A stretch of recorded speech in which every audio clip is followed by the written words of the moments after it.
Hi எல்லாருக்கும் வணக்கம். IPO listing அப்படிங்கிறத நம்ம நிறைய இடங்களில் பார்த்துருப்போம். அதாவது ஒரு கம்பெனி வந்து ஐபிஓ லிஸ்ட் பண்ணுறாங்க அப்படின்ட்டு. ஸோ இந்த ஐபிஓ லிஸ்டிங்னா என்ன அப்படிங்கிறது தான் இன்றைக்கி வீடியோவில் வந்து பார்க்க போகிறோம். ஆக்சுவலாக 2 எக்ஸ்சேஞ்ச் இருக்குது, BSE and NSE இருக்குது. ஸோ அதுக்கு முன்னாடியே வந்து இந்த ரெட் ஹேரிங் ப்ராஸ்பெக்ட்ஸ் எல்லாமே முடிஞ்ச பிறகு வந்து ஐபிஓ லிஸ்டிங் அப்படிங்கிறது பண்ணுறாங்க. ஸோ இந்த ப்ராசஸ்ங்கிறது எப்படி சார் நடக்கும் ஒரு கம்பெனிக்கு? இப்போ பையன் பொண்ணை சூஸ் பண்ணிட்டான், பொண்ணு வந்து பையனை ஓகேன்னு சொல்லியாச்சு. ஓகே, இப்போ கல்யாணம் ஆகிடுச்சு. கல்யாணம் ஆக போகுது. ஸோ இப்போ கல்யாணத்தை வந்து ஒரு இடத்துல அரங்கேற்றணும். பப்ளிக்லேருந்து ஃபண்டு வந்துருச்சு, ஐபிஓ போட்டு இஷ்யூ பண்ணிட்டீங்க, பணமும் வந்துருச்சு. இப்போ வந்து கல்யாணத்துக்கு ஒரு மேடை அமைச்சு அதை நடத்தணும், ஒரு மண்டபம் தேடணும், கல்யாணம் பண்ணி ஆகணும். ஸோ இப்போ எங்கே போய் பண்ணுறது? ஓகே, அந்த கல்யாண மண்டபம் தான் இந்த லிஸ்டிங் பிளாட்ஃபார்ம். ஓகே, கல்யாண மண்டபம் தான் லிஸ்டிங் பிளாட்ஃபார்ம். ஆமாம். இந்த ஷேர் வந்து இப்போ ஷேர் வாங்குற ஐபிஓவில் பணம் கட்டுறவங்க எல்லாருமே வந்து மொய் எழுதுறவங்க. சரி சொல்லுங்க. அப்படி கூட சொல்லலாம். ஸோ இதுக்கு வந்து இந்த லிஸ்டிங் வந்து 2 எக்ஸ்சேஞ்ச் இருக்குங்க. ஒன்று வந்து நேஷ்னல் ஸ்டாக் எக்ஸ்சேஞ்ச், அதான் லார்ஜஸ்ட் எக்ஸ்சேஞ்சு. ஆமாம். ஆனால் செகண்ட் ஆரம்பிச்ச லிஸ்ட் ஸ்டாக் எக்ஸ்சேஞ்சு எப்போவுமே 2வது ஓடுறவங்க கிளம்புறவங்க தான் வேகமாக ஓடுவான்ற மாதிரி. 2வது ஆரம்பிச்சது எக்ஸ்சேஞ்சு வித் என்ன ஒரு 30 இயர்ஸ் தான் ஹிஸ்ட்ரி இருக்கும், 35 இயர்ஸ் தான் ஹிஸ்ட்ரி இருக்கும். ஆனால் வந்து அது பிஎஸ்சிங்கிற வெரி ஓல்டு எக்ஸ்சேஞ்ச், மோர் தென் 100 இயர்ஸ், அதை பீட் பண்ணிட்டாங்க. ஏன்னா பிகாஸ் ஆஃப் த டெக்னாலஜி. ஆமாம், அவங்களுடைய ப்ரொஃபஷ்னல் மேனேஜ்மெண்ட்டு அதெல்லாம் இருக்குது. அதை பேஸ் பண்ணி அவங்க வந்து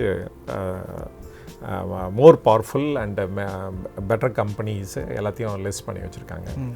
ஸோ NSE அதோட கேபிட்டல் பார்த்தீங்கன்னா, கேபிட்டலைசேஷன், மார்க்கெட் கேபிட்டலைசேஷன் பார்த்தீங்கன்னா for higher then the BSE. ஆமாம். வால்யூம் ஆஃப் ட்ரேடும் பார்த்தீங்கன்னா நிறைய நடக்கும் NSEயில் கம்பேர்ட் டு BSE. ஆனால் அது ரெண்டுக்கும் ப்ரைஸ் படி, ஒவ்வொரு இண்டிவிஜுவல் ப்ரைஸ் படி பார்த்தீங்கன்னா மேஜராக டிஃப்ரென்ஸ் இருக்காது. ஆனால் நீங்கள் எதுலேயும் வாங்கலாம். இப்போ எனி புரோக்கர்கிட்ட போனீங்கன்னா BSE மூலமும் வாங்கலாம், இல்லாட்டா NSEலையும் வாங்கலாம் ஷேர். நீங்கள் வந்து சூஸ் பண்ணலாம் எந்த கம்பெனி. சில கம்பெனி NSEயில் மட்டும் தான் லிஸ்ட் ஆகிருக்கும், BSEலையும் லிஸ்ட் ஆகிருக்கும். NSE லிஸ்ட் ஆகுது, மோஸ்ட் ஆல் BSEலையும் லிஸ்ட் ஆகிருக்கும்.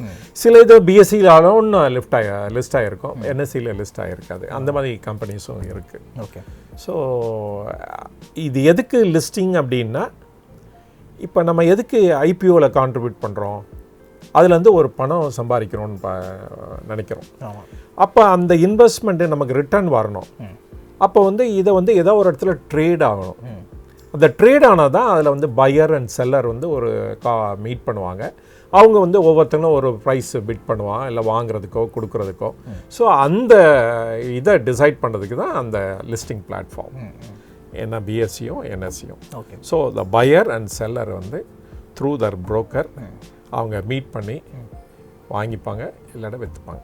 ஸோ இப்போ லிஸ்டிங்கில் பார்த்தீங்கன்னா சார், இப்போ ஒரு கம்பெனியோடைய IPO வருதுன்னா, IPOவில் வந்து IPO opening date, issue date, அதுக்கப்புறம் வந்து க்ளோசிங் டேட்டு கொடுத்துட்றாங்க. அதுக்கப்புறம் வந்து அது லிஸ்ட் ஆகிற டேட்னு ஒரு டேட் இருக்குது. ஆமாம், இந்த லிஸ்ட் எல்லாமே இந்த ப்ராஸ்பெக்டஸ்லேயே இருக்கும். ஓகே, நீங்கள் பார்த்தீங்கன்னா ஓப்பனிங் டேட் என்ன, க்ளோசிங் டேட் என்ன எவ்வளோ நம்பர் ஆஃப் ஷேர்ஸு, என்ன ப்ரீமியமில் கொடுக்குறோம், டோட்டல் எவ்வளோ ரைஸ் பண்ண போகிறோம் பப்ளிக்லேருந்து, அதில் வந்து யார் யாருக்கு என்ன ஷேர், ரிசர்வேஷன் எவ்வளோ, அப்புறமேலு லிஸ்டிங் டேட் என்ன, அலாட்மெண்ட் டேட் என்ன, அதெல்லாம் அந்த ப்ராஸ்பெக்டஸ்ல கொடுத்துருப்பாங்க. Okay okay. ஸோ அதெல்லாம் வந்து NSE டிசைட் பண்ணுறது கிடையாது, இதெல்லாம் வந்து கம்பெனி டிசைட் பண்ணுறது as per the rules. அதாவது ஆல்ரெடி இந்த ஸ்டாக் எக்ஸ்சேஞ்ச் வந்து இந்த ரூல்ஸ்லாம் ஃப்ரேம் பண்ணிட்டாங்க. ஓகே, ஃப்ரேம் பண்ணி கொடுத்துருக்காங்க, அதுபடி தான் அவங்க போய் ஆகணும். ஓகே. ஸோ இப்போ வந்து இந்த லிஸ்டிங்னா என்ன, IPO லிஸ்டிங்னா என்னென்னு பார்த்தோம்ல. ஸோ நெக்ஸ்ட் வீடியோவில் வந்து இப்போ பேசிக்கிட்டு இருக்க இந்த 2 stock exchanges, correct, NSE BSE. BSE எப்போ ஆரம்பிச்சு, இதுக்கு கூட நீங்கள் தனியாக ஒரு வீடியோ போட்டிருக்கீங்களா? ஸோ ஏற்கனவே நான் NSE BSE பற்றி வீடியோ போட்டிருக்கேன். அந்த வீடியோ லிங்க் வந்து நம்ம டிஸ்கிரிப்ஷனில் வைக்கிறேன், அதையும் நீங்கள் பாருங்கள். அதை தாண்டி உங்களுக்கு டவுட் இருந்துச்சுன்னா நெக்ஸ்ட்டு வந்து NSE நான் என்ன BSE என்ன சார் சொல்லுவார், அதை நீங்கள் கேட்டு தெரிஞ்சுங்க. ஸோ இதே மாதிரி பல பிஸ்னஸ் வீடியோஸ்க்கு நீங்கள் மறக்காமல் காவேரி பிஸ்னஸ் சப்ஸ்கிரைப் பண்ணுங்கள். தேங்க்யூ.